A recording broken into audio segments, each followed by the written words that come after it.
일제가 조선인 정신지배와 문화존중 사이에서 오직에 각도기점에서 선정한 세 개의 조선신문, 시사신문, 동아일보, 조선일보.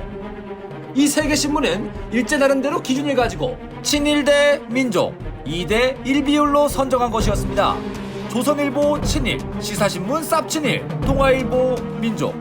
동아일보의 가장 큰 경쟁력이 바로 민족지를 자처했다는 것. 조선민중의 표용기관임을 자임하노라. 민주주의를 지지하노라. 문화주의를 제창하노라.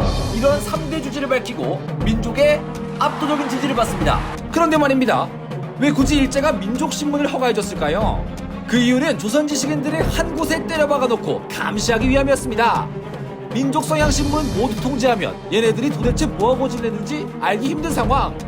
모른 채로 뒤통수 맞기보다는 조선인들의 행동에 미리 대처할 수 있도록 적당한 해방구를 딱 한 곳만 만들어줬습니다. 아무튼 창간 초반 다른 신문과는 상대도 안 될 만큼 높은 지지를 받은 동아일보는 무서울 것이 없었고 갓 태어난 청년신문으로 왕성한 활동을 이어갑니다.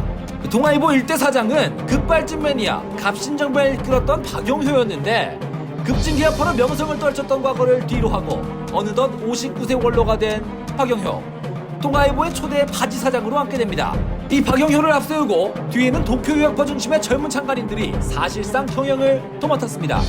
도쿄에서 신문물 좀 공부하다 보니 유교는 틀딱이라고 생각하게 된 동아일보 주축들.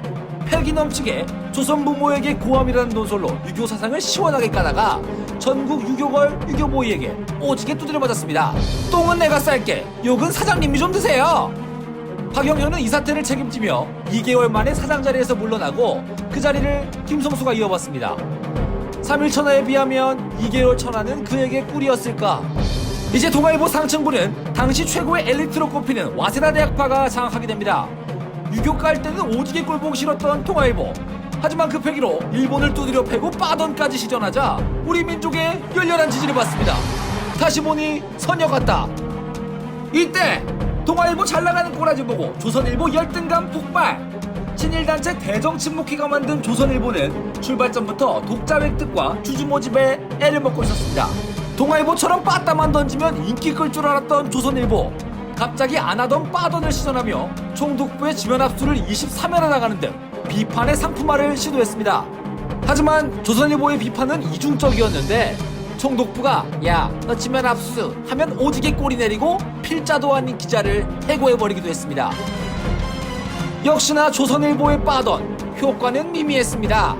날로 경영이 악화되는 조선일보.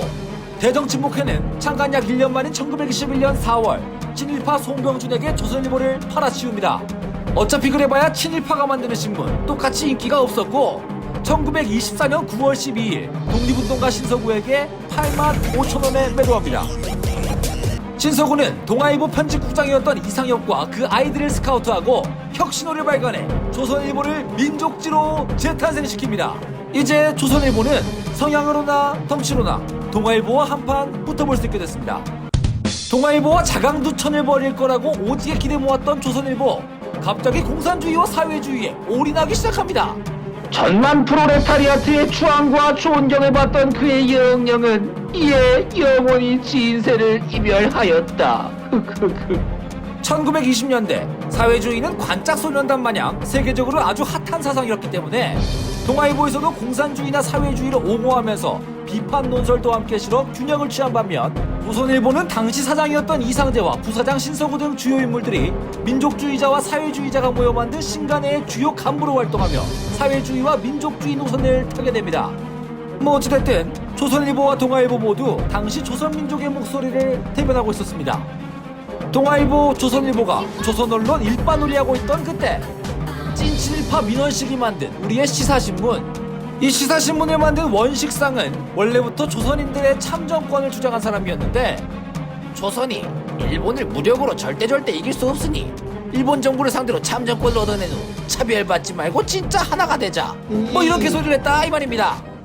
원식상의 레전드 명언 몇 개만 짚고 넘어가자면 3.1운동은 민족 차별주의를 오해한 망동. 일본인과 조선인 사이에 차별 대우가 존재하는 것은 당연.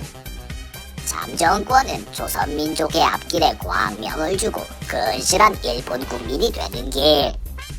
이렇게 헛소리 삑삑하며 3차 청원서 제출하기 위해 일본 도쿄에 갔다가 민족주의자 양근환에게 칼 맞고 사망.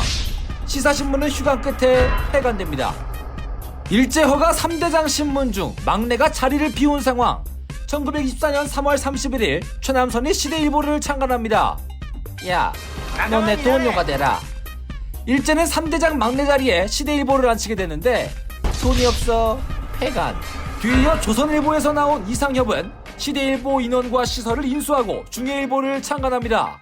당시 조선동아의 구독료가 1개월에 1원이었던 것에 비해 파격적으로 60전 구독료를 내세우며 가격전쟁 선포. 차기계에 넘어가 패배. 희한하게 줄줄이 망해 나가는 3번 자리.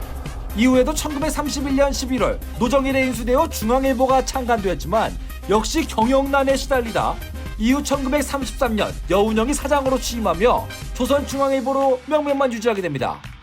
시간은 흘러 1930년대 일제는 계속해서 전쟁 쪽으로 나아가고 조선 통치 방식도 조선인들 때려잡는 민족 말살 정책으로 넘어가게 됩니다. 이 당시 언론에 대한 탄압도 당연히 가중됐는데 1930년대 초반 조선일보는 수차례 정간으로 재정난에 빠져 썰엔치기 직전이었습니다. 그러던 1933년 3월 21일 임대받은 폐광에서 갑자기 금이 오지게 쏟아져 나와서 벼락부자가 된 인간이 등장해 조선일보를 인수했으니 그의 이름 방응모. 2020년 현재까지도 이어지고 있는 방시 조선일보의 시작이었습니다.